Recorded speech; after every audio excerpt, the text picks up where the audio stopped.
जय श्री ओम नमः सिद्धेभ्यः सर्वमंगलमांगल्यं सर्वकल्याणकारकं प्रधानं सर्वधर्माणां जैनं जयतु शासनम्। पंच परमेष्टि भगवान की आचार्य श्री गुरुवर कुंद कुंद महाराज की आचार्य श्री गुरुवर विद्यासागर महाराज की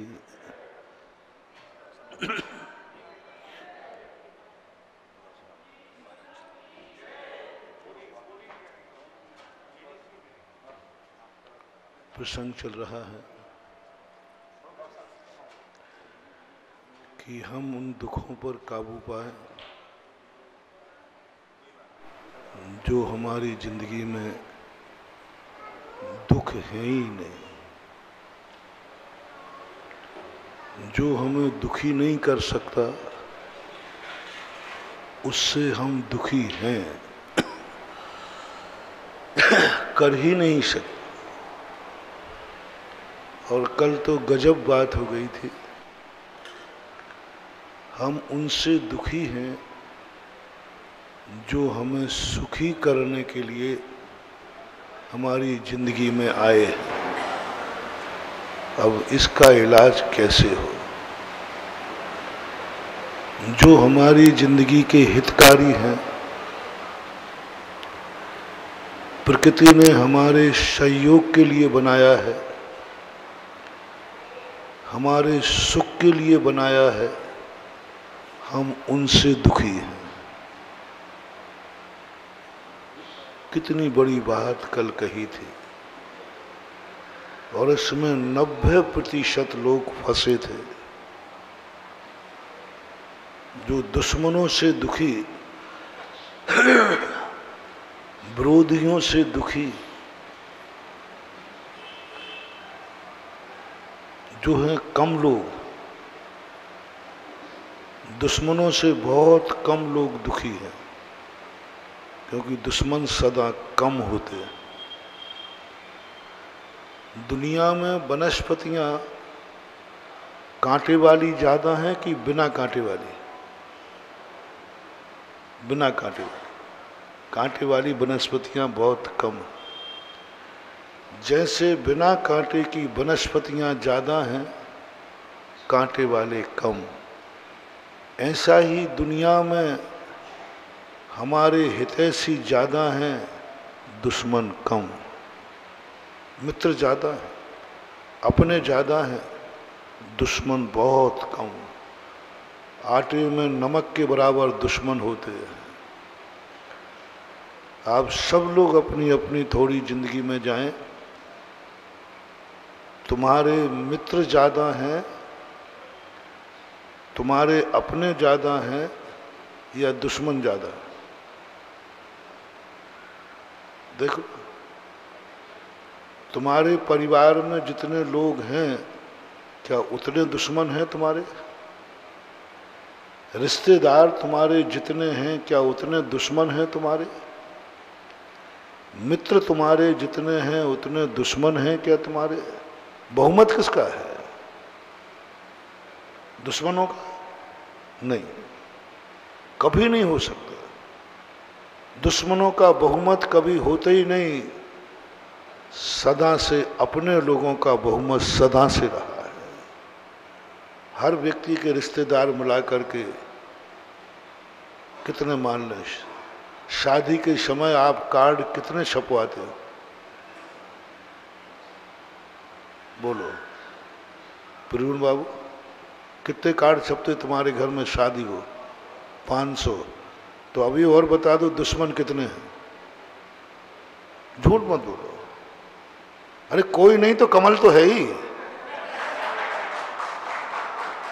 अरे क्यों झूठ बोलो? ऐसा हो ही नहीं सकता कि कोई कोई ना कोई दुश्मन, लेकिन उनकी संख्या कम है। होते हैं दुश्मन, ऐसी बात नहीं। मैं दुश्मन को बुरा नहीं मानता, मैं तो बहुत अच्छा मानता। हमें तो गांधी जी की वो नीति समझ में बहुत अच्छी आई कि उन्होंने कहा कि यदि तुम्हारी जिंदगी में कोई दुश्मन नहीं हो, लगा कि आज मेरी कोई दुश्मनी नहीं है, तो किसी चलते फिरते को एक झापड़ मार देना। बोले भाई तूने क्यों मारा? मेरा क्या भाई, मेरी जिंदगी में कोई दुश्मन नहीं था इसलिए मैंने दुश्मन बनाया है तुझे। क्या गजब की बात उन्होंने कही। जिंदगी में एक दुश्मन जरूर बना के रखना यदि जिंदगी में तुम सफलता चाहते हो। कभी ये माला मत फेरना कि भगवान मेरी जिंदगी में कोई दुश्मन ना हो, कभी मत फेरना। हो सके तो ये फेर लेना कि भगवान मेरी जिंदगी में कोई अपना ना हो, मैं अकेला रहूं। दुश्मन को नहीं हटाना। मेरा तो बहुत बड़ा अनुभव है। मैं तो सदा कहता हूं, हे दुश्मन तू ना मरिए रे। यमराज से भी कह रहा हूं कि भगवान यमराज तुझे दो में से एक चाहिए, और एक मेरा मित्र है, भक्त है, और एक मेरा दुश्मन है। यमराज से कहूंगा तू भक्त को उठा ले जा, दुश्मन को छोड़ जा। बहुत ताकत है। आज जितनी एनर्जी अपनी जागृत होती है, भगवान से ज्यादा ताकत अपनी शक्ति प्रकट होती है दुश्मन से। भगवान की प्राप्ति होने के बाद तो हमें नींद आती है, मां की गोदी प्राप्त करने के बाद तो हमें नींद आती है, और दुश्मन की गोदी में जाते ही हमारी नींद खुल जाती है। बोलो जागती हुई जिंदगी अच्छी कि सोती हुई? दुश्मन हमें जगाता है। निश्चित मान मैं तो शास्त्रों में उठा के देख लो, जितने महापुरुष हुए हैं इनकी सबसे बड़ी ख्याति उनके दुश्मनों ने की। श्री राम की जिंदगी में कैकेयी और रावण नहीं होता तो आज भी जगत के पूज्य नहीं बनते। पारसनाथ की जिंदगी में कमठ नहीं होता तो उनके वही हाल होते जो पुष्पदंत और श्री हंसनाथ भगवान के। कोई नहीं पूछता। जब 24 बैठती है ना तो किसी का कोई विमलनाथ हंसनाथ तो मन महाराज जी पारसनाथ नहीं मिलेंगे। मैंने सोचा पारसनाथ आप में क्या ऐसा हीरा जड़ा है? बोले हीरा नहीं जड़ा है। इन भगवान को कोई इसलिए नहीं मानता कि इनका कोई दुश्मन नहीं था। हमारा दुश्मन तो 10 भव तक था, और दुनिया उन भगवान को ज्यादा पसंद करती है जिनके ज्यादा दुश्मन होते हैं। सारी दुनिया पसंद करती। जिनके जितने ज्यादा दुश्मन होंगे वह व्यक्ति उतना ही अच्छा होगा। मेरा तो अनुभव है। मैंने जितनी भी ऊंचाइयां प्राप्त की, जितनी भी ख्याति प्राप्त की है, भक्तों से नहीं की। हमारे भक्त तो बहुत बहुत सुस्त हैं, बहुत सुस्त हैं। वे प्रवचन ही नहीं सुनते। जितने हमारे भक्त होते हैं वे प्रवचन में सोते हैं, सुनते ही नहीं, सुनते ही नहीं। उनसे पूछो भैया आपके महाराज बोल रहे हैं? तो बोले बोल रहे हैं, मैं तो सुन तो रहा हूं। बोले क्या सुन रहे? बोले क्या सुनना, महाराज ने जो कहा सब सही है, बस खत्म बात हो गई। क्या कहा, दिमाग क्यों लगाए? हमारा प्रवचन सबसे जागरूक सावधानी पूर्वक कोई सुनता है तो हमारा कट्टर दुश्मन। एक एक अक्षर सुनता है, एक लाइन कहीं चूक नहीं जाए, बहुत गजब को सुनता है।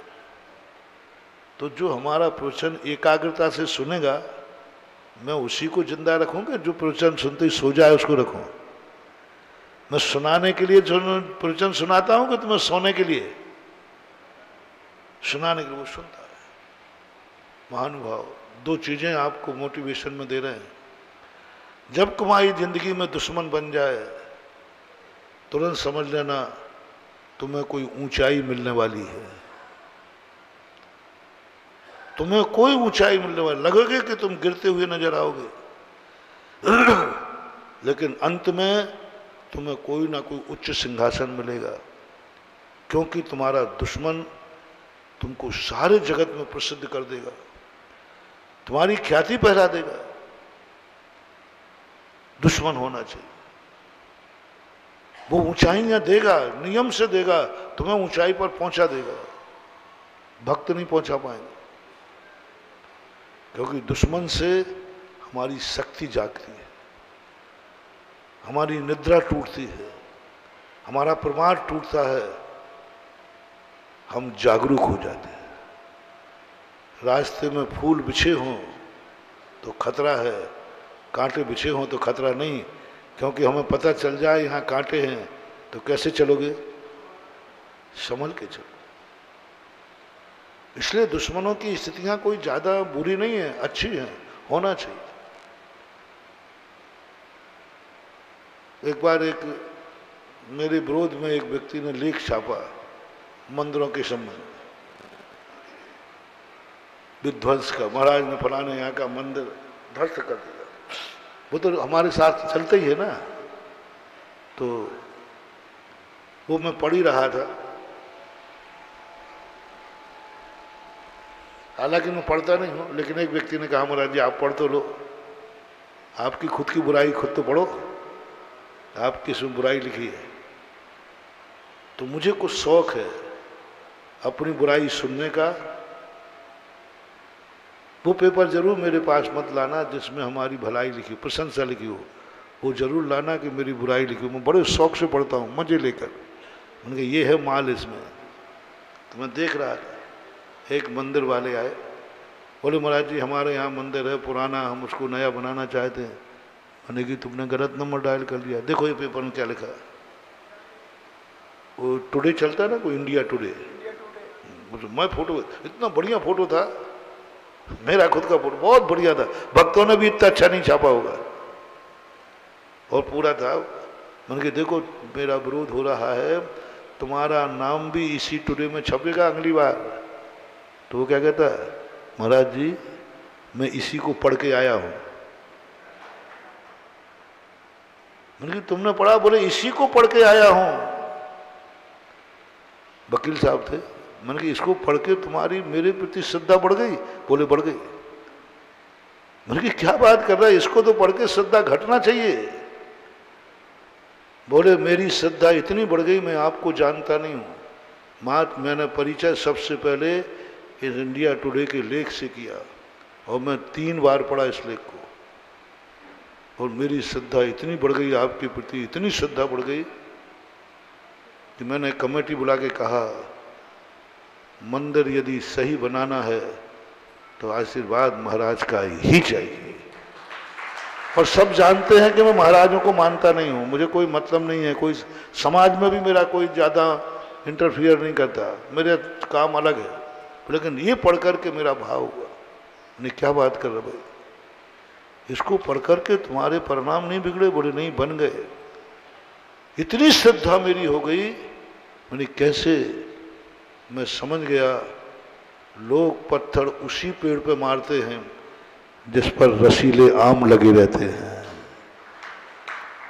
कांटों के बबूल के पेड़ को कोई पत्थर। उस दिन मुझे पता चला, मैंने उस विरोधी जिसने लिखा था ना, उसको दोनों हाथ से आशीर्वाद दिया। मैंने कहा तू जहां है रे, तेरी कलम सदा लिखती रहे जिससे मेरे श्रद्धालु बढ़ते रहे, मेरी आस्था बढ़ती रहे।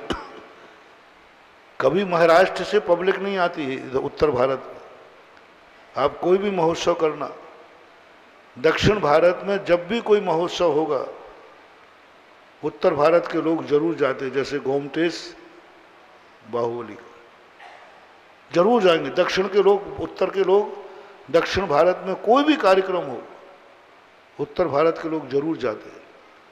लेकिन उत्तर भारत में कोई कार्यक्रम हो तो दक्षिण के लोग पार्टिसिपेट नहीं करते, नहीं आते, क्योंकि वो बेचारे गरीब हैं या और कोई XYZ कारण होता हो।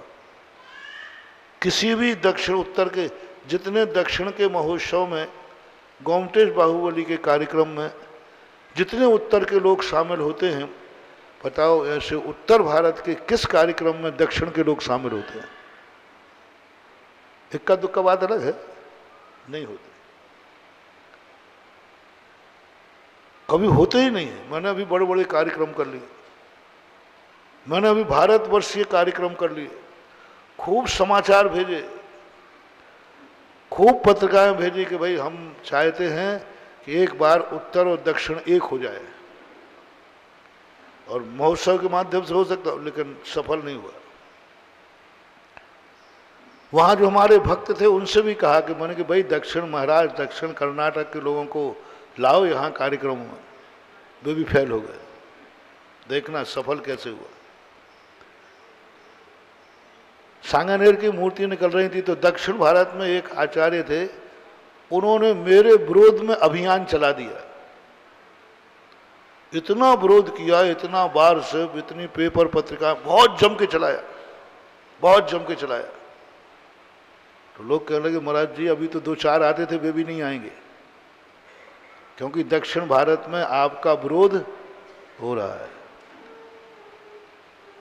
मैंने आदिनाथ भगवान की तरफ देखा, वो मुस्कुरा रहे थे, बेटा जो काम आज तक नहीं हुआ वो अब होगा। गजब गजब। उस महोत्सव में दक्षिण भारत के 1.25 लाख लोग उपस्थित हुए, 1 से 1.25 लाख। ये रेलवे स्टेशन की काउंटिंग की, बसों की, 1 से 1.25 लाख लोग एकत्रित हुए। अभी जो महोत्सव हुआ था ना अभिषेक का, 1 से 1.25 लाख लोगों ने अभिषेक किया, उपस्थित हुए। मैंने कहा ये दक्षिण भारत के लोग कैसे आ गए। उनसे फिर 2-4 से पूछा, मैंने कहा भाई आप लोग, बोले महाराज वहाँ विरोध सुन करके लगा कि एक बार जाके देखना तो चाहिए। इतना विरोध जिस व्यक्ति का किया जा रहा है, कौन अपनी एनर्जी खर्च करेगा। कोई जरूर महाशक्ति है, तब तो इतने बड़े बड़े आचार्य विरोध कर रहे हैं, इसका अर्थ कोई महान शक्ति है। तो हम लोगों का मन हुआ कि इसको एक बार जाके देखना तो चाहिए। क्या गजब। अब बोलो, सफल करना है तो किसको जिंदा रखना है। यह है सफलता का राज। ये हर व्यक्ति अपनी जिंदगी, गांधी जी के उस वचनों के ऊपर मुझे बहुत बड़ा है। और फिर इसी बात को कबीर ने भी कहा, निंदक नीरे राखिए आंगन कुटी छवाए।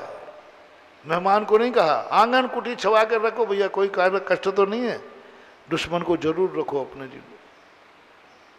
क्यों, ये नीतिकार थे। इन्होंने क्यों लिखा निंदक नीरे राखिए आंगन कुटी छवाए। बहुत बड़ी चीज है। मैं जब राजस्थान गया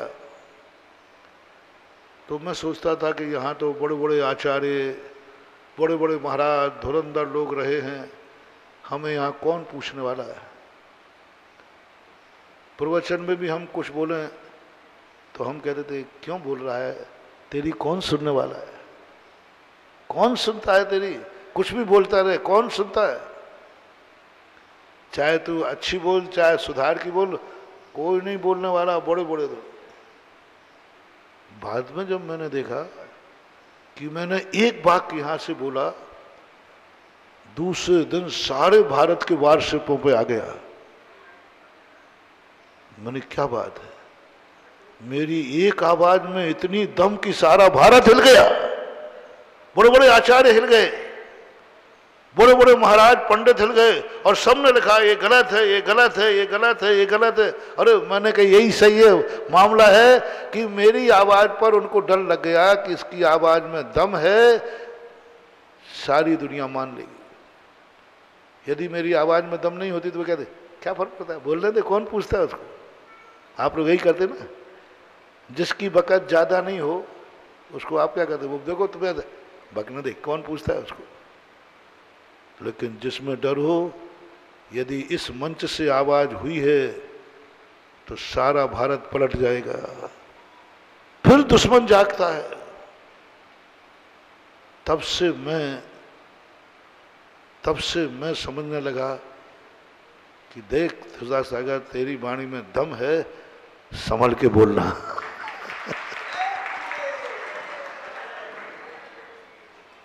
ये दम मुझे किसने दिखाई, भक्त ने नहीं, दुश्मन ने बताई। सारी दुनिया हिल गई, सारी दुनिया में। इसलिए अब तो हम बीच बीच में कभी बोलते हैं तो मैंने कहा भाई दुश्मन तेरे नहीं बोल रहा हूं, मैं अपने भक्तों को बोल रहा हूं। नहीं तो वो कहे आप अपने जीवन में एक मोटिवेशन ले लो, कांटों को बुरा मत मानो, दो आने दो कांटों को, कांटों पे चलने का शौक बना लो। तालियां बजेंगी, अतिशय होगा। फूलों पे चलने वालों को तालियां नहीं बजती हैं, आग पे चलने वालों को तालियां बजती हैं।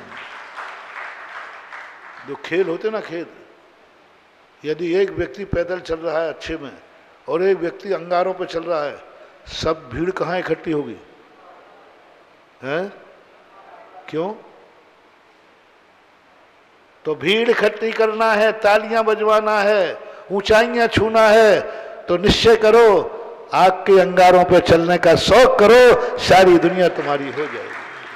आग के अंगारे कहो भगवान से, बिछाओ आग के अंगारे मेरे रास्ते में। तुम कहते हो भगवान फूल बिछा दो, भगवान फूल बिछा दो, कोई नहीं देखेगा तुझे, तू अकेले ही चलते रहना फूलों पर। अंगारों पे जो चलते हैं सारा जगत दाद मानता है, सारा जगत मानता है गजब, अंगारों पे चल गया फोला नहीं आया, अंगारों पे चल गया चीख नहीं आई, अंगारों पे चल गया चेहरा मुस्कुरा रहा है, अंगारों पे चल गया लेकिन आंख में आंसू नहीं आया, अंगारों पे चल रहा है बचने का कोई उपाय नहीं कर रहा। बहुत बड़ी बात। तलवार पर रहकर कोई नृत्य करे, सारी दुनिया देख गजब, तलवार पर नृत्य कर रहा है और पैर नहीं कट रहा है। तुम सारी दुनिया की जय जयकार के निशाने बन जाओगे। मैंने गजब देखा, तलवार पर नाचते हुए देखा है, मैंने गजब देखा। 200 लोगों को सुनाओगे भैया देखा आपने? मैंने आग के अंगारों पर चलते हुए देखा है। आज तक किस व्यक्ति ने वो बात सुनाई? मैंने एक व्यक्ति को फूलों पर चलते देखा है और आग पर चलते दिख जाए तो बस अपने अंदर ये शौक पाल लो महानुभाव। आने दो विपदाएं, आने दो परिस्थितियां, आने दो आग के अंगारे, चेहरे की मुस्कान कम नहीं होना चाहिए, आंख में आंसू नहीं आना चाहिए। देखो तुम्हारी ऊंचाइयां जो तुम बड़ी बड़ी तपस्या से प्राप्त नहीं कर पाओगे, वो उन कठिनाइयों से प्राप्त हो जाएगा। बड़ी बड़ी साधना तपस्या, बड़े बड़े मंत्र मालाएं, हमें वो शक्ति हासिल नहीं कर पाते, हमें वो ताकत नहीं दे पाते। जो प्रतिकूल परिस्थितियों में मुस्कुराते हुए निकल जाते हैं, उनकी वो शक्तियां जाग जाती हैं जो अमोघ होती हैं। अमोघ शक्तियां जगाओ, अमोघ शक्तियां जगाओ अपने अंदर। और जिस दिन तुम्हारा उठते ही कोई प्रतिकूल परिस्थिति आ जाए, समझ लेना आज मुझे कुछ शक्ति मिलने वाली है। उठते ही मुझे दुश्मन दिख गया, उठते ही दुश्मन की गाली आ गई, उठते ही दुश्मन सामने आ गया, समझ लेना आज कोई अंदर की छुपी हुई शक्ति जागेगी, छुपी हुई शक्ति जागेगी। तो ऐसा ही तुम्हारे मन में हर्ष आवे, जैसे तुम्हें उम्मीद हो जाए कि मेरा कुछ अच्छा होने वाला है, ऐसे ही अच्छा होने वाला है। और जैसे ही तुम्हें सामने मिला, तुरंत मेरा वचन याद रखना, आज कुछ अच्छा होने वाला है। क्यों? दुश्मन सामने है, आज कुछ अच्छा होने वाला है। ये सबसे बड़ा मंगलाचरण। तुम खुद मंगलाचरण हो, तुम खुद अमंगल हो, तुम खुद का मंगलाचरण बिगाड़ रहे हो। जैसे ही दुश्मन सामने आए, लो मंगलाचरण, नमोकार मंत्र का नहीं, नमोकार मंत्र को पढ़ने की बात नहीं कह रहा हूं, भगवानों का नाम नहीं, बस एक मंगलाचरण आना, मेरा कुछ अच्छा होने वाला है। बोले क्यों? सामने दुश्मन है। आप चमत्कार देखना, सगुन हो गया, शुभ हो गया। दुश्मन को देखकर तुम्हारी आत्मा में से निकला अच्छा होने वाला है, अच्छा ही होगा, तुम्हें कुछ नहीं करता।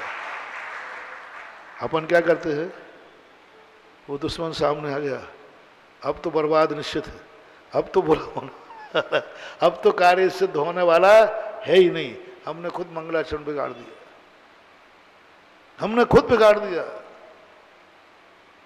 हम खुद इतना पावर रखे, नहीं अब मेरा शुभ होगा क्योंकि दुश्मन सामने है, यही तो मेरी ताकत है, यही तो मेरी शक्ति है। मैं घबराऊंगा नहीं, मैं हंसूंगा। पारसनाथ की बस क्यों पूछ रहे हो उन श्री राम को, क्यों पूछ रहे हो पारसनाथ को, जिनकी जिंदगी में कभी सुख नहीं रहा। जो जिंदगी भर सुखी रहे उनको पूछो ना,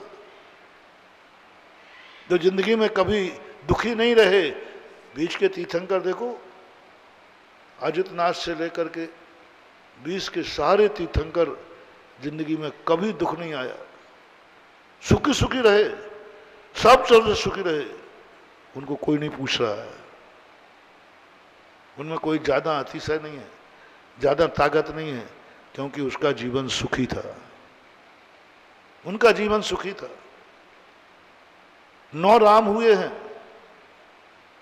जिसमें 8 रामों को कोई नहीं पूछ रहा है।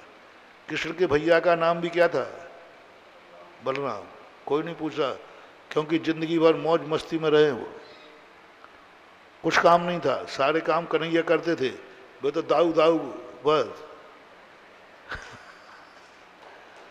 उनको कुछ नहीं था, बस एक दाऊ कह दो, और कन्हैया जी ने दाऊ की नस पकड़ ली थी। जब दाऊ थोड़े गुस्से में हुए, बस दाऊ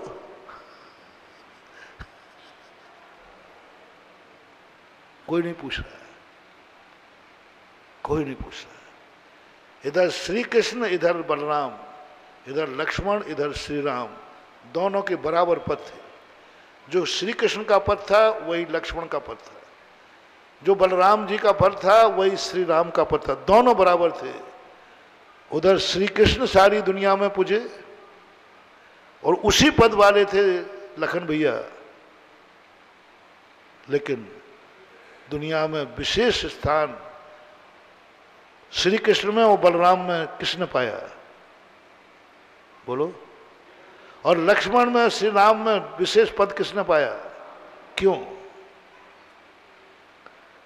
क्योंकि सारी संकट श्री कृष्ण ने झेले जन्म से, इधर सारे संकट राम ने झेले जन्म से, राम के संकट। और उन संकटों से इतनी ज्यादा ताकत उन्होंने ले ली, इतनी ज्यादा ताकत ले ली, सारा जगत कहता है मुझे वह व्यक्ति चाहिए। जिंदगी में जब भी कोई व्यक्ति को तुम सहारा लो, किसी की आराधना करो, तो उस व्यक्ति करना जो जिंदगी में सबसे ज्यादा संकटों में रहा हो,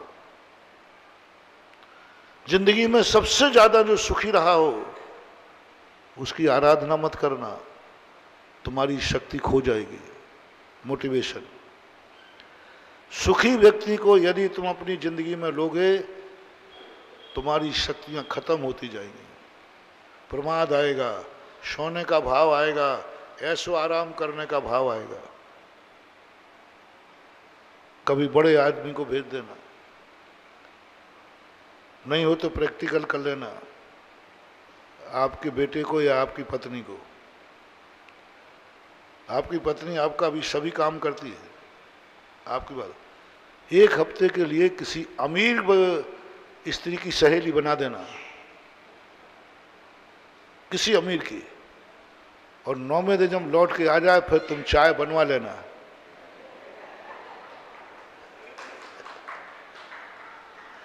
क्योंकि वो किसके होके आई है, वो चाय बनवा लेना, बना देगी लेकिन झुंझलाएगी, क्योंकि वो अमीर आदमी के होके आई है, सुखी आदमी के होके आई है। और सुखी आदमी के जो होके आएगा, उसकी शक्ति, उसकी हुनर, उसकी कला खत्म हो जाएगी। खत्म हो जाएगी। इसलिए अपनी जिंदगी में उस महान आत्माओं को अपना इष्ट बनाओ, उस महान आत्माओं को अपना भगवान बनाओ, उस महान आत्मा को अपना आदर्श बनाओ। देखो इतने सारे महान आत्माओं का किसका जीवन संकट में रहा है, उसको खोजो। 24 तीर्थंकरों में खोजो, सबसे ज्यादा संकट किस तीर्थंकर ने उठाया? पारसनाथ। सबसे ज्यादा संकट। और आप देखना मंदिरों में जितने चित्र बने रहते हैं, किन महाराजों के बने रहते हैं? जिनने सबसे ज्यादा संकट झेले। शेरनी खा रही है, अरे भाई कोई ऐसे महाराज तो हुए जिनको मच्छर तक ने नहीं खाया? हाँ, ऐसे महाराज हुए जिनको मच्छर ने भी नहीं खाया। उनके कहीं चित्र नहीं मिला, आज तक भरत चक्रवर्ती का चित्र नहीं मिला, कहीं कोई एक चित्र नहीं मिल रहा जिन्होंने बस दीक्षा ली हो, ध्यान में बैठे हो, कोई कष्ट नहीं आया हो, घर में सुखी, मुनि पद में दुखी सुखी, और उनके चित्र किसी भी मंदिर में देखने को नहीं मिलते। मैंने इसका शोध किया है, मैंने मंदिरों में आपकी पसंद देखी है, उनकी क्या मामला है? उनके चित्र तुमने बनाए जिनके शरीर को शेरनी ने बोटी बोटी करके खाया, बोटी बोटी करके खाया, टुकड़े टुकड़े करके खाया, जिंदा में खाया। उन महाराजों के तुमने चित्र बनाए। सुकुमार को श्यालनी खा रही है, कैसे खा रही है? लौच लौच करके, मारती नहीं हो, पैर से खाना शुरू किया।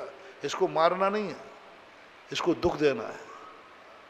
वो श्यालनी कहती है कि मारना नहीं है इसको, इसको दुख देना है। इसने मुझे पूर्व भाव में लात मारी थी, पीऊंगी खून नस नस का, लेऊंगी बदला पूर्व भाव का। तड़पा तड़पा के मारूंगी। पैर से खाना शुरू करती है वो, चला करके। जिसको श्यालनी ने तड़पा तड़पा के मारा हो, उन महाराज का चित्र बनाते हो तुम मंदिर में।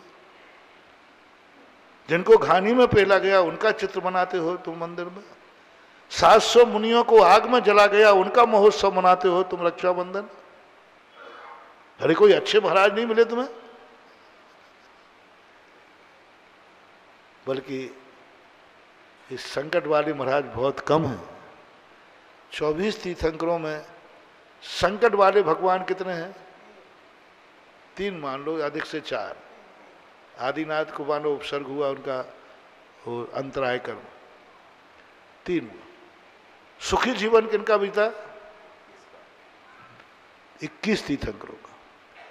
बलरामों में देखो बहुत कम महान आत्माएं जितने हैं उनका ज्यादातर जीवन सुखमय होता है, उनकी संख्या ज्यादा है।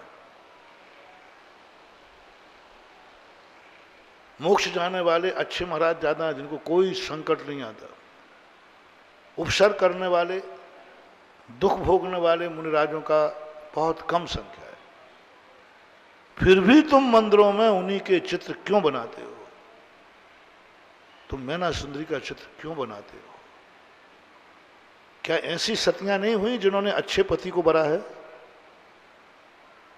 सुखी पति को भरा है, बहुत अच्छे पति को भरा है, सब तरफ से सुख था और सती थी, उनका चित्र क्यों नहीं बनाया तुम? एक नहीं मिला मंदिर में। और सबसे ज्यादा सतियां अच्छे पति को पाने वाली हैं, जिनके पुण्य से अच्छा पति मिला। लेकिन तुमने किसका बनाया चित्र? जिस सती को कोड़ीपति मिला। कोड़ीपति वाली संख्या रानी का आपने चित्र बना दिया, पुराण लिख दिए आचार्यों ने, कथा बना दी तुमने। कभी सोचना महानुभाव, आखिर क्यों? क्या शिक्षा देना चाहते हैं ये मंदिर? क्या शिक्षा देना चाहती हैं कथाएं? क्या शिक्षा देना चाहते हैं इनके चित्रों को बना करके? अरे इनके बुरे दिन आए हैं कि श्यालनी मार के लौच लौच के खा रही है। इनके मंदिरों में चित्र बनाना कहाँ तक उचित है? जिनके ऐसे पाप कर्म के उदय हैं, मुनि बनने के बाद स्याल नहीं खा रही है, तो पाप कर्म का उदय कि पुण्य का उदय है? अशुभ कर्म का उदय है? अरे उनके चित्र बनाओ जिनके पुण्य के उदय हैं। मच्छर भी नहीं बैठ सकता। मच्छर भी ऐसे मुनिराज हुए हैं जिनके शरीर को मच्छर भी नहीं छू सकता। ऐसे मुनिराज हुए हैं जहां 6 ऋतु के फल आ जाते हैं, गर्मी में भी ठंडी बहार, कुछ नहीं, 6 ऋतु के फल आते हैं, सब तरफ से पवारा, वो सुखी तुम सुखी, ऐसे मुनिराज। लेकिन उनका नामो निशान नहीं है शास्त्रों में, नाम तक नहीं लिया गया, मंदिरों में चित्र भी नहीं मिले। सारे चित्र जितने देखो सब ऐसे, जिन जिन पर संकट आए नहीं और फिल्म बनी नहीं। हीरो कौन चाहिए? सुखी चाहिए कि दुखी? आप लोग बताओ, वो आप लोग देखते, थोड़ा मुझे हेल्प करो ना। पिक्चर अच्छी कौन सी है जिसमें हीरो शुरू से सुखी है या हीरो शुरू से दुखी है? कौन सी पिक्चर हिट होती है?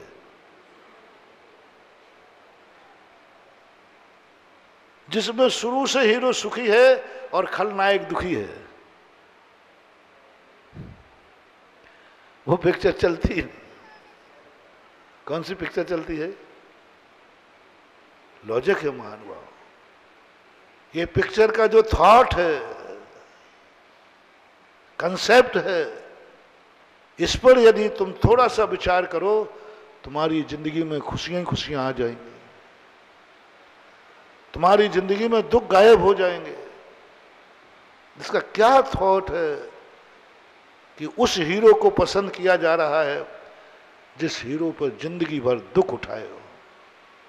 दारुण दुख, दारुण दुख, ऐसे दुख कई बार तो लगता है कि हीरो गया और खलनायक बस वो चाहिए। बोलो अब तुम्हें क्या बनना है? हीरो बनना है कि नहीं? किन किन को हीरो बनना है? तो वो लिस्ट दो, तुम्हें कितने दुख हैं और कितने दुख भोगने को तुम तैयार हो, उसकी लिस्ट दो, मैं हीरो बना दूंगा। तुम बताओ तुम कितने दुख भोग सकते हो? कितना, जितना आप भोग सकोगे उतनी आपकी हिट पिक्चर होगी। जितने दुख, कोई तुम्हारी चमड़ी उधेड़ करके नमक मिर्ची भरे, सहन कर लोगे? बढ़िया पिक्चर बनेगी, बढ़िया, मुस्कुराते रहना। मैंने पिक्चरों की भी पैटर्न पकड़ा, आखिर क्यों ऐसा किया जाता है? क्यों पिक्चर में हीरो की दुर्दशा कराई जाती है? क्यों हीरो के लिए रुलाया जाता है? क्यों हीरो को पीटा जाता है? क्या उसके साथ अत्याचार होते? क्यों? पिक्चर है, दुनिया को ये दिखाना चाहिए, देखो ये धर्मात्मा है, सज्जन है, इसको किसी प्रकार का दुख नहीं है। तो धर्म की प्रभावना होगी तो लोग, अच्छे लोग मरेंगे। बहुत बड़ा आज की आप लोगों की धारणा पर प्रहार कर रहा हूं महानुभाव। आप धर्म कब करना चाहेंगे? और आप धर्म करने वाला कभी दुखी नहीं हो, सुखी हो, सब अनुकूलता, जो चाहे उसके हाथ पे आम जम जाए। धर्म करने से, पूजा करने वाले, सब करने वाले जितना सुखी होंगे उतना ही धर्म की प्रभावना होगी। ये आपका सोच है। और धर्म करने वाला जितना दुखी होगा उतने लोग धर्म से दूर भागेंगे। ये आपका सोच है। और मैंने जो पैटर्न देखा शास्त्रों में, यदि धर्म की सुरक्षा करना है तो धर्मात्मा को जितने कष्ट आ सके उतने कष्ट आना चाहिए, जितने संसार के कष्ट। पापी को नहीं, पापी को नहीं, पापी को तो जितने सुख है सब दो, जितने सुख हैं पवारा। और धर्मात्मा को जितने कष्ट हैं, जितने कष्ट हैं, मैं कष्टों की गिनती नहीं गिना, जितने कष्ट हैं उतने कष्ट धर्मात्मा को आना चाहिए। ये है इस प्रकृति का थॉट, ये है प्रकृति का नियम, सदा से रहा है, सदा से रहा, आज ही नहीं। तुम लोग कहते हैं महाराज धर्मात्मा जीव है, हम धर्मात्मा हैं, लेकिन संकट बने ही रहते हैं, ये बना रहता है, वो बना रहता है, सब ये रोना आपका है। मैं आजकल तुमसे प्रभावित नहीं होता। और महाराज वो देखो जो आपके दर्शन करने नहीं आता, मंदिर भी नहीं जाता, पीता पीता खाता रहता है, देखो महाराज उसके क्या पवारा है, को मुझे कोई फर्क नहीं पड़ता, क्योंकि मैं तो पढ़ा लिखा आदमी हूँ। मुझे मालूम है कि ये तो प्रकृति का नियम है। बोलो धनवान कौन था? श्री राम के रावण। शक्तिमान कौन था? श्री राम के रावण। क्यों? वो पापी था, ये धर्मात्मा थे। रावण सबसे बड़ा पापी था और संसार का सबसे बड़ा सुखी आदमी था। सबसे बड़ा सुखी था रावण। उस जैसा ना तो कोई देखने में आया है और उस समय तो था ही नहीं। सबसे दुखी आदमी, सुखी आदमी, धन से, दौलत से, परिवार से, हुकूमत से, अपनी शक्तियों से बहुत सुखी था, विद्याओं से। और संसार का सबसे ज्यादा दुखी आदमी कौन था? भूतो न भविष्यति, श्री राम। और संसार का सबसे बड़ा धर्मात्मा कौन था? बोलो, श्री राम। अभी तक जितनी महान आत्माएं हुई हैं, उन महान आत्माओं में एक आत्मा ऐसी हुई जिसे भारत के हर दर्शनकार ने अपना देवता माना। 24 तीर्थंकरों को जैनियों के अलावा कोई नहीं मानता। ब्रह्मा विष्णु महेश को वैष्णव के अलावा कोई नहीं मानता। बौद्ध को बुद्धिज्म के अलावा कोई नहीं मानता। लेकिन श्री राम को भारत का कौन सा संप्रदाय है जिसके ग्रंथों में राम की कहानी स्वीकार न की गई हो? जैनियों में सबसे ज्यादा पुराण श्री राम पर लिखे गए, आदिनाथ पे नहीं, महावीर स्वामी पे नहीं। 24 तीर्थंकरों पर इतने ग्रंथ कहीं नहीं लिखे गए जितना रामचंद्र जी के ऊपर लिखे गए। इतना साहित्य लिखा, दिगंबर जैनियों की बात कर रहा हूं, राम पर। वैष्णव दर्शन में ब्रह्मा विष्णु महेश पर इतने शास्त्र नहीं लिखे गए जितने, कितनी रामायण लिखी गई, रामचरितमानस, वाल्मीकि रामायण, अध्यात्म रामायण, कितने रामायण लिखी गई। बौद्धों के यहां राम पर बहुत साहित्य लिखा गया। क्यों? क्यों? क्योंकि वो संसार के सबसे बड़े दुखी थे। क्यों? क्योंकि वो संसार के सबसे बड़े धर्मात्मा थे। ये विरोधी बातें कह रहा हूं। संसार का सबसे बड़ा धर्मात्मा कौन था? श्री राम। संसार से सबसे बड़ा दुखी कौन था? अब आप क्या पूछना चाहते मेरे से? बेटा जितने जितने धर्मात्मा बनोगे दुख का पहाड़ टूटेगा। बनना हो तो बनो, नहीं तो पधारो। दुख टूटेगा, दुख आएगा। धर्म का काम ही है संकट को बुलाना, संकट की उधीर्ण कराना। महावीर ने अपने साधुओं को कभी सुख से नहीं बैठने दिया। 24 घंटे से सबसे ज्यादा असाता कर्म का उदय मुनिराजों का होता है। 24 घंटे, 1 मिनट को साता सवारी नहीं। तुम तो फिर भी साता में हो। तुम्हें तो दूध की थैया है, तुम्हें तो तुम्हारी गड़बड़ नहीं, मैं अपनी कर रहा हूं। हम लोगों को महावीर ने कभी साता से नहीं बैठने दिया। बता दो मेरी कौन सी चर्या में साता है, बता दो। मुनि महाराज की चर्या तुम जानते ना? इस मुनि महाराज की चर्या में कौन सी चर्या में साता है? दिगंबर रहना, सर्दी में बिना कपड़े में के रहना पुण्य साता का उदय कि असाता का? यदि साता का उदय है तो बेटा तुम्हारे उतरवाऊंगा मैं, रजाई नहीं दूंगा। गर्मी के दिनों में लू लपट लगना, गर्मी के दिन में एक टाइम खाना पीना, बोलो प्यास लगेगी कि नहीं? तो प्यास लगना और पानी नहीं मिलना, ये साता का उदय कि असाता का? तुम अपने में घटाते जाओ। प्यास लगी है और पानी नहीं मिला है तो तुम क्या मानोगे? अब भैया कौन से पाप कर्म का उदय है कि पानी का एक गिलास भी? महावीर ने कहा एक टाइम पानी गर्मी में। मच्छर काटने दो, क्या पूरी चर्या में। अच्छा, किस लंच करने में साता का उदय कि असाता का? मैं नहीं पूछा, तुम बता। थोड़ा बाजू में एक दूसरे के दो बाल उखाड़ना,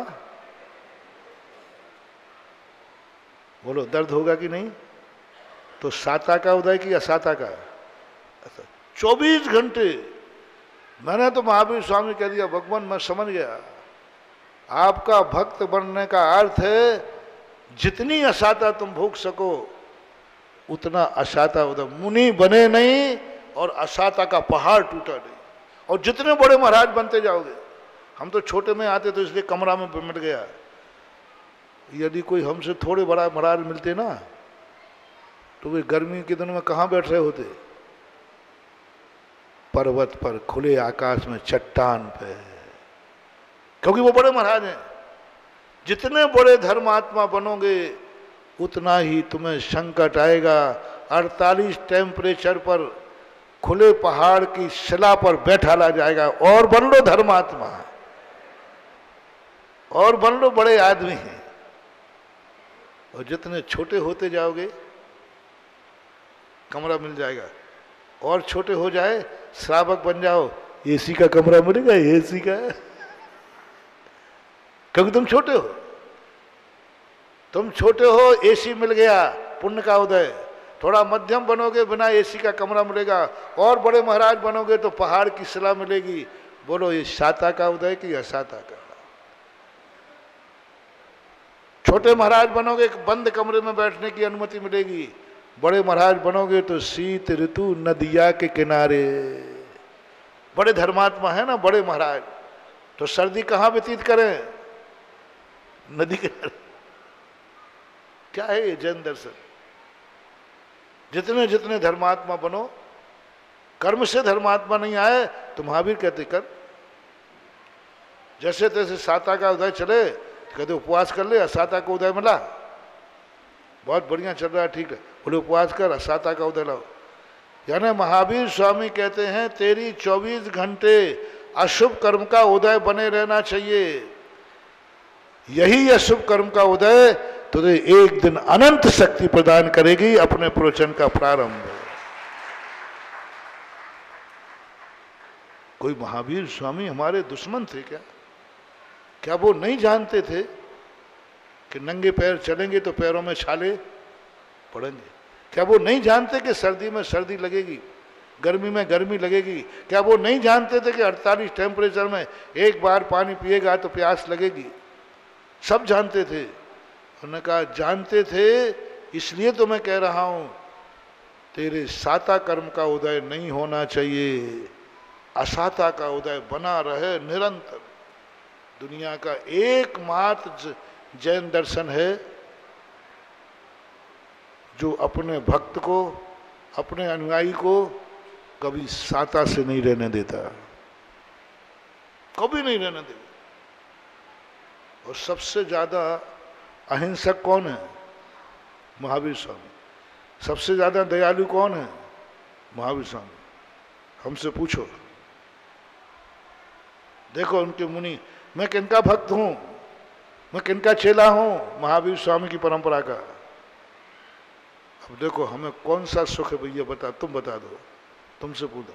और जो जो तुमने सुख बनाया, मैंने तुरंत कहा ऐसे ही तुम्हारा हो। सब अब बोलो, क्या ऐसा जैन दर्शन तुम्हें स्वीकार है? मैं तुम्हें कभी साता से नहीं रहने दूंगा।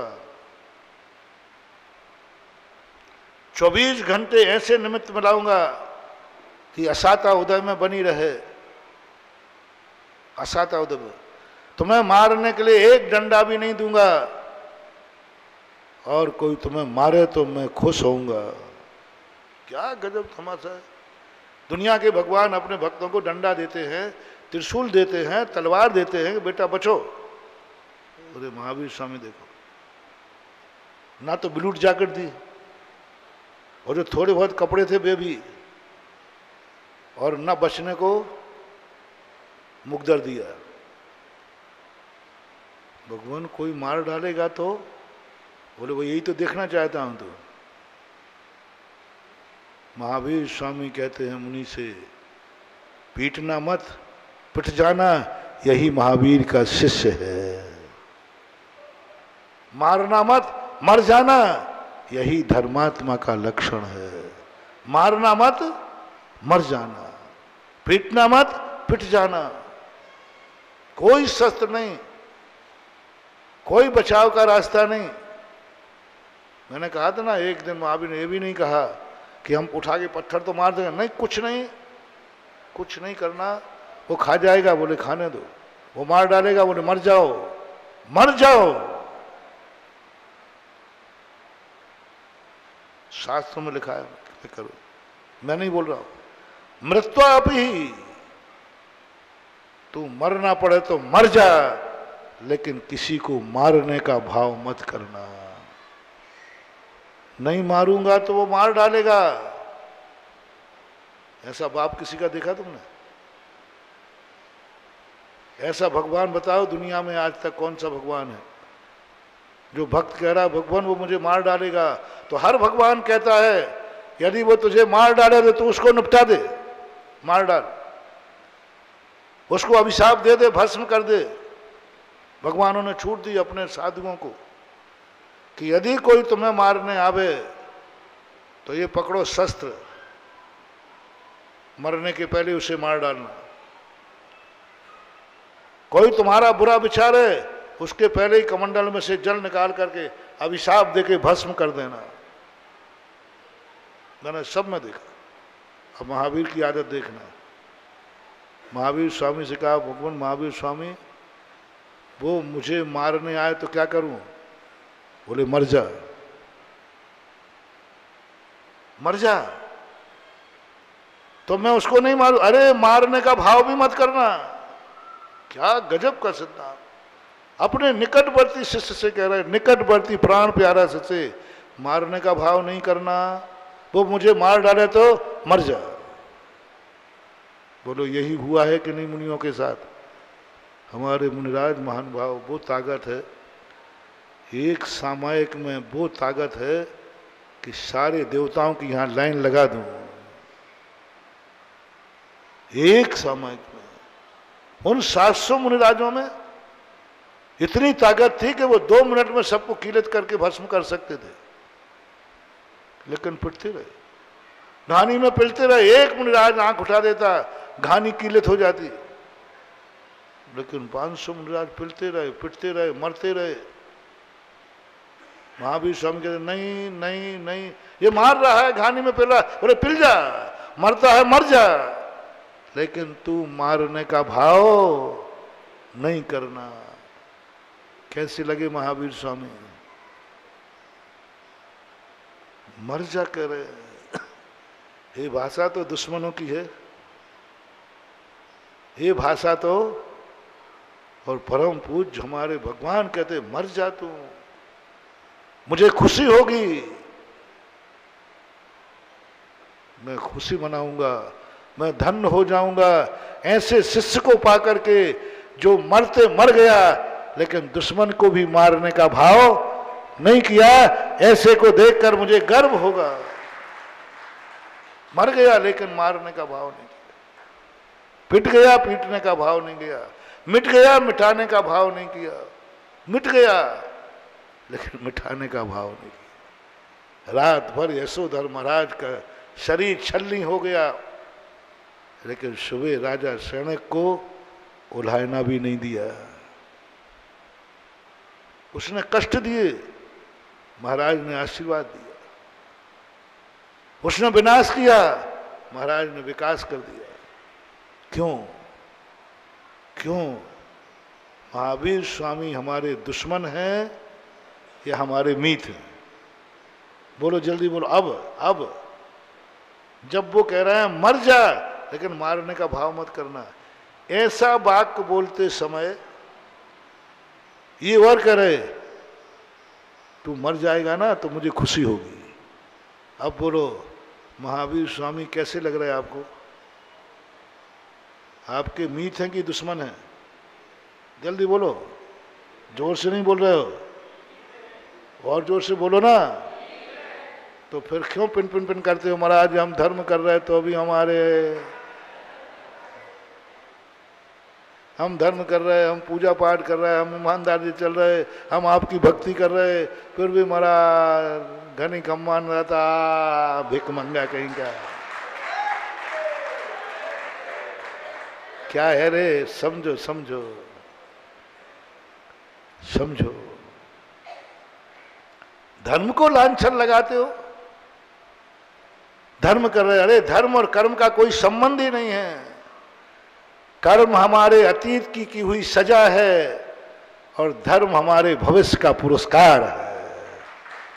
हम क्या धर्मात्मा बन गए तो हम चाहते हमारे शुभ कर्म का उदय आ जाए?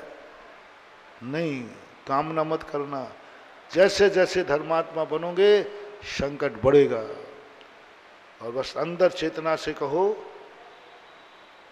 महावीर हमारे दुश्मन नहीं हो सकते, क्योंकि जितने जितने हमारे ऊपर संकट आएंगे उतनी उतनी हमारी शक्तियां जागेंगी। ये रहस्य है। तुम जितने सहन करोगे, आदि आज हम चतुर्मास गर्मी के दिन पहाड़ के ऊपर बैठते तो हमें वो शक्तियां प्रकट होती। बेटा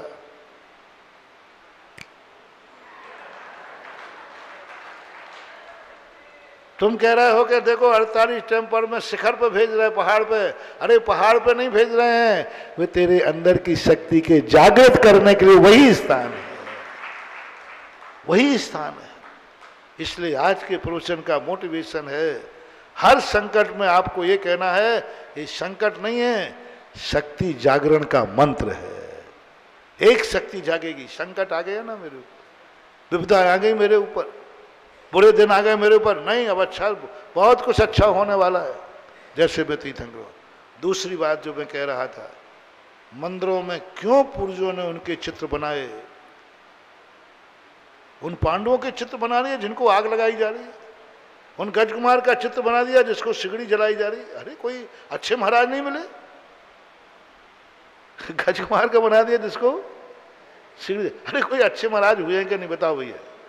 हुए हैं, खूब हुए, ज्यादा हुए। उनका क्यों? मुझे पहले अच्छा नहीं लगता था। मैंने कहा ये कोई पूर्व भाव की खुंदस है। जो दुश्मन क्या करता है, आपके बुरे दिन का प्रचार करता है, अच्छे दिन का नहीं करेगा। दुश्मन तुम्हारे बुरे दिन का प्रचार करेगा, जो बुरा दिन होगा मालूम उसके, मुझे मालूम है उसकी क्या हालत है, अच्छे दिन का नहीं करेगा। तो मुझे यही लगता था, अब नहीं, अब नहीं, अब तो मैं जान गया कि महापुरुष हो और उस पर संकट आया हो, बस उसी को अपना देवता समझ लेना, तुम्हारे जीवन का उद्धार हो जाएगा। तुम्हें संकट करने की शक्ति, एनर्जी मिलती है उनसे। जब शालिनी खा रही है, मैंने खुद किया, मैंने खुद किया। एक बार बहुत मच्छर काट रहे थे, सही बता दूं, बताने कोई बात नहीं, सामायिक बिगड़ गई, सामायिक मां तो छोड़ दी बस। अब बहुत जोर से काट रहे थे, देखो अब मैं क्या करूं, क्या कोई नाक में घुसे, कोई कान में घुसे, तो हम तो पीछे लेके बैठ गए। इधर आया है, अब रखूं कौन, अब तो ले ही बैठे रखूं, वो तो भिड़मना ही रहे, यूं करता रहा। थोड़ी देर करने के बाद महावीर स्वामी ने कहा, क्या कर रहा है? सामायिक का समय है, सामायिक में बैठा है। और सामायिक में हाथ पैर चलाए जाते क्या? अब बताओ, सामायिक करूं तो मच्छर खाए और भगाऊं तो सामायिक जाए।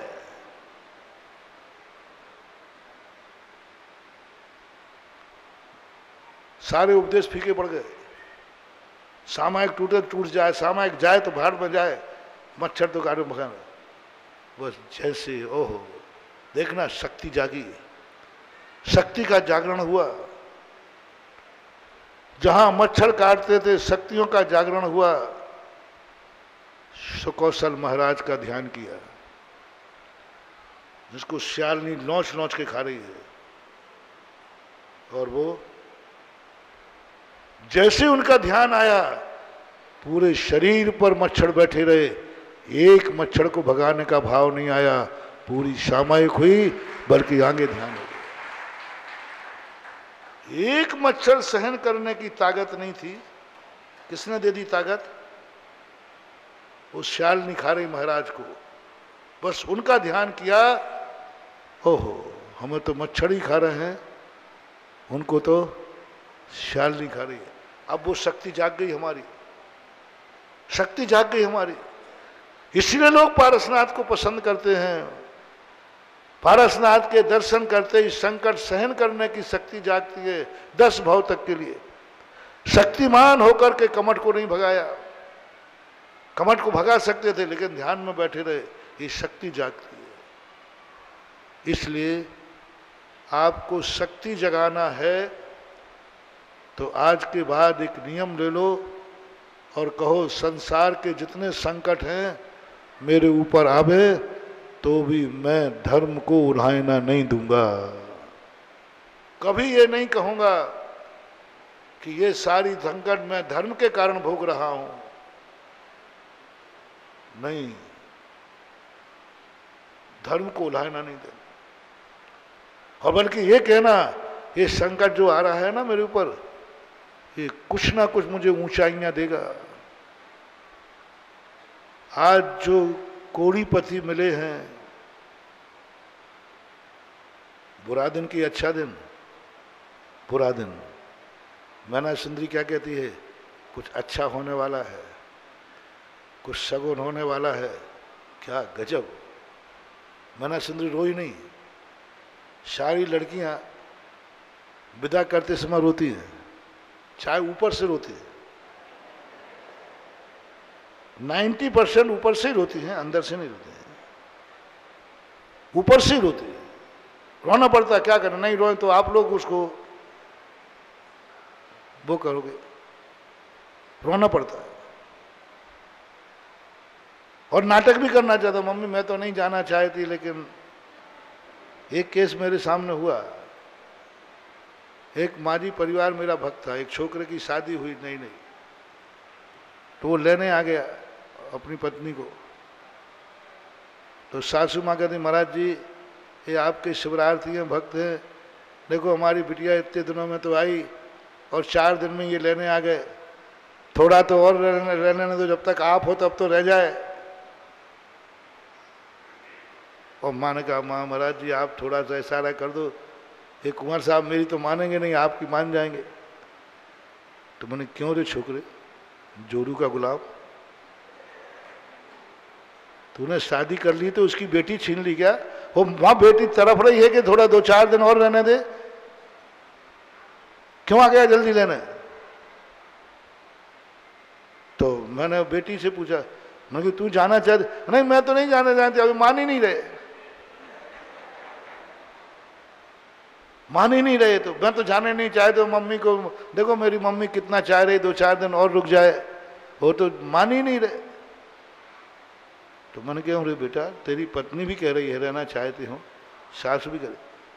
अब वो छोकरा शर्मिंदा हो गया और आज महाराज के सामने उतर गई। और मैंने थोड़े कहा, मैंने क्यों रे छोकरा तू इतना तो रख, माँ रह रही, बोले महाराज जी। मैंने क्या बात? बोले महाराज जी सही बताऊं? बोले इसी ने फोन किया है, तुम जल्दी लेने आओ, इसी ने किया था। और ये भी कहा था कि मैं मना करूंगी तो मान मत जाना। अब देखो जिसकी पूरी उतर गई वो तो भर बोले महाराज ये माँ बेटी से सही बन गए गुरु के सामने, हमें तो बना दिया जोरू कलाम। इसी ने फोन किया था कि जल्दी आओ, मेरा यहाँ मन नहीं लग रहा है। और ये भी कहा था मैं ऊपर से मना करूंगी तुम ऐसा मान मत जाना। चलो वो तो उसकी कहानी है।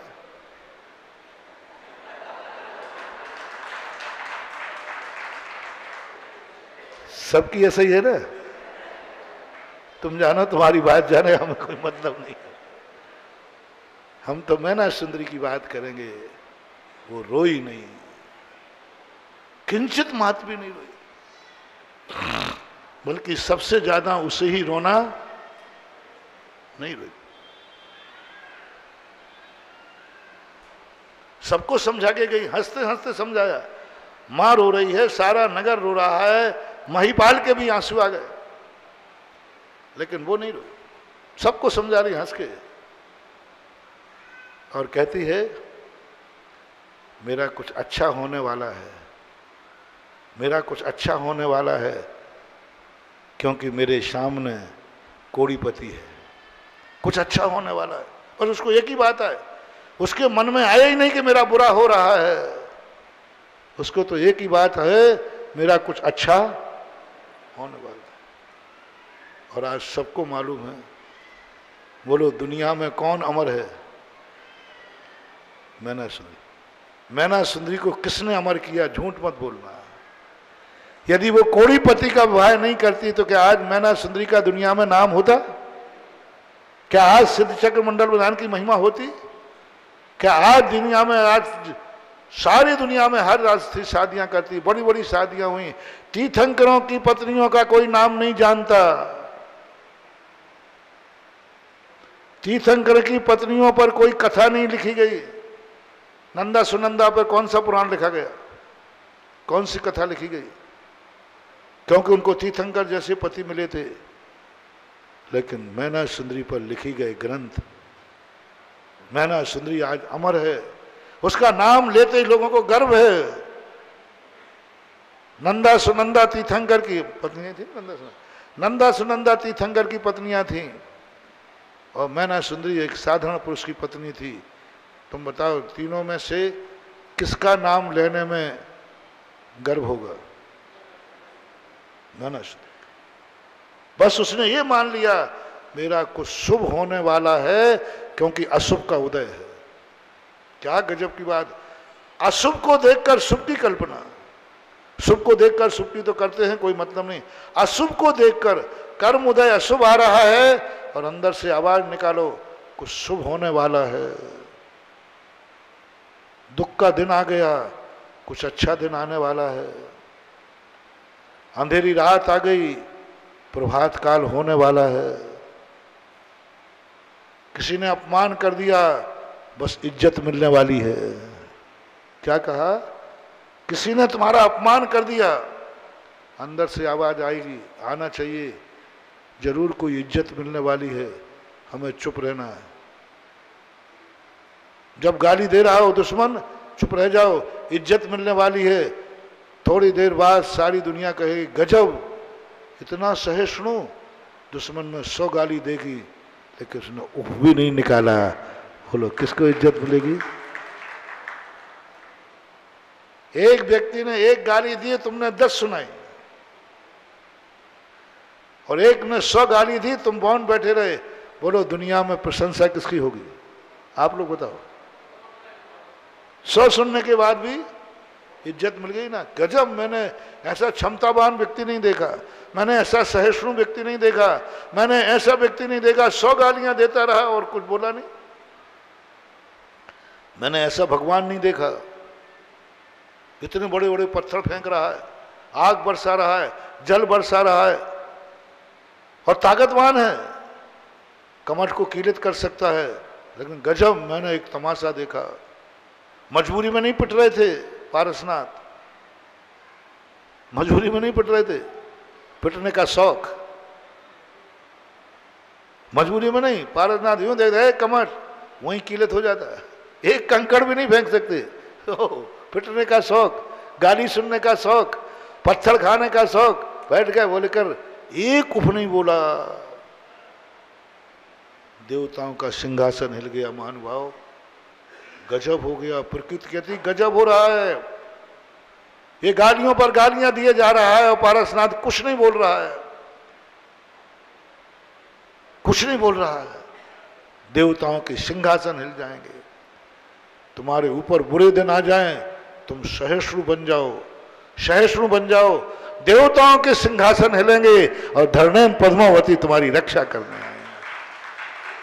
बस तुम्हें बस 100 गाली मिलने पर भी एक भी गाली देने का भाव नहीं आना चाहिए। देखो महावीर का पैटर्न देखो क्या है। तुम्हारे लिए एक बार शब्द भी देने का, वो तुम्हें मार रहा है, तुम्हें मारने का भाव नहीं आना। वो गाली दे रहा है, तुम्हें लौट के गाली नहीं देना है। इसकी ताकत देखो, सारे देवताओं के सिंहासन हिलेंगे। और तुमने गाली देने का भाव किया, फिर मेरी जिम्मेदारी नहीं।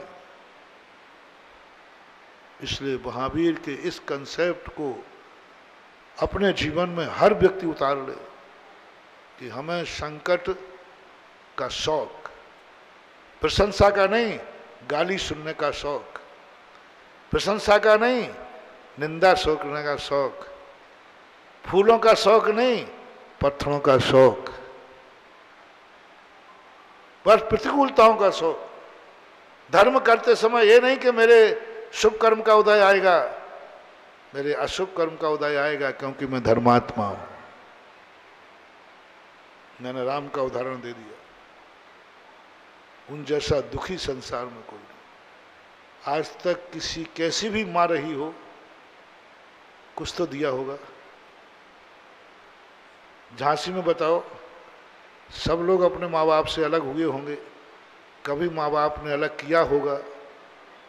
बोलो राम जैसे निकासी किसकी हुई? कपड़े भी नहीं, 2 बॉडीगार्ड भी नहीं।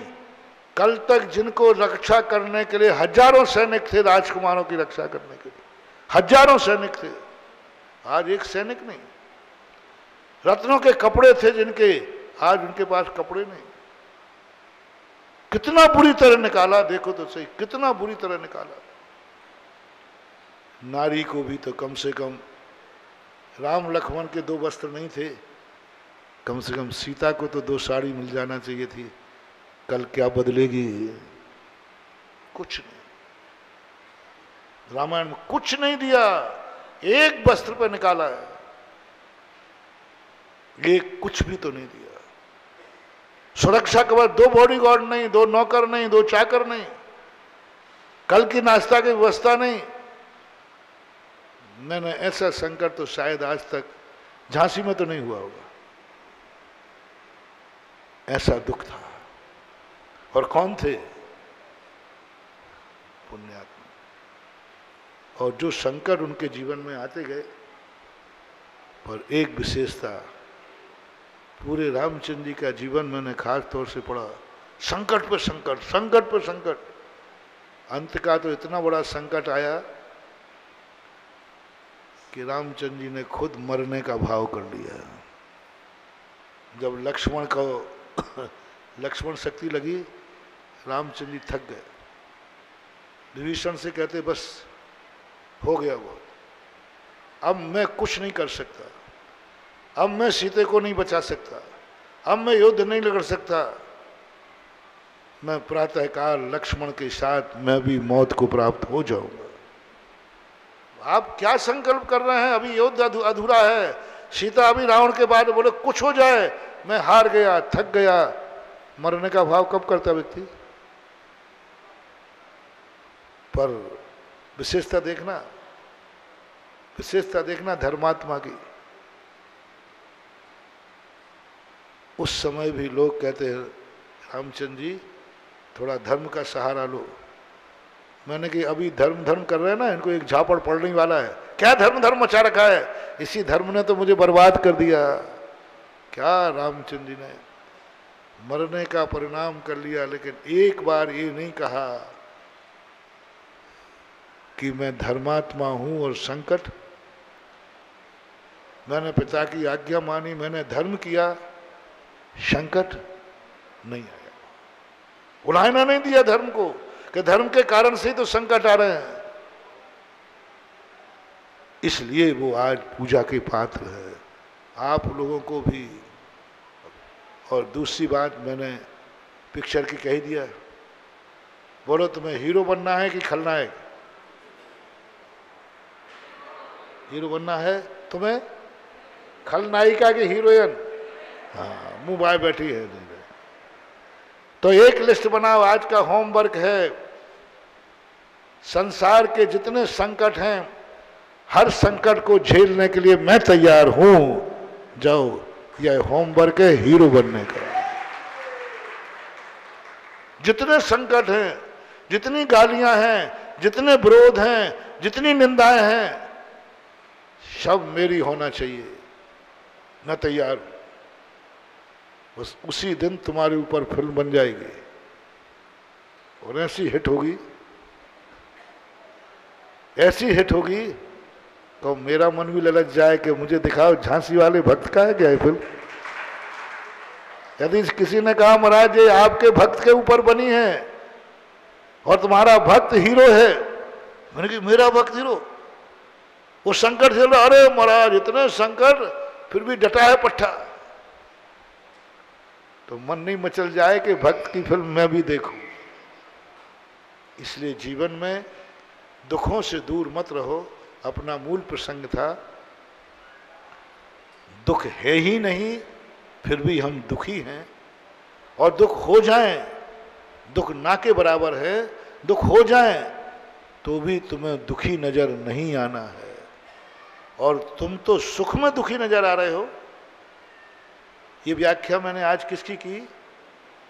दुख आ जाए तब भी दुखी नहीं होना है, तुम तो सुखी नजर आ रहे हो। दुश्मन आ जाए तो भी दुखी नहीं होना, तुम तो अपनों से दुखी हो रहे हो। कल का प्रवचन यहीं से आज का प्रवचन शुरू हुआ। हम क्या कह रहे हैं? दुश्मन आ जाए तो भी दुखी नहीं होना, तुम तो किन से दुखी हो रहे हो? अपनों से। अपनों से दुखी हो रहा है, बाप से दुखी हो रहा है, भाई से दुखी हो रहा है, परिवार से दुखी हो रहे। दुश्मन से भी दुखी नहीं होना वो सिखाता है जैन दर्शन, और तुम तो अपने लोगों से दुखी हो रहे हो। तुम्हारा क्या इलाज किया जाए? समय आपका हुआ है। महावीर भगवान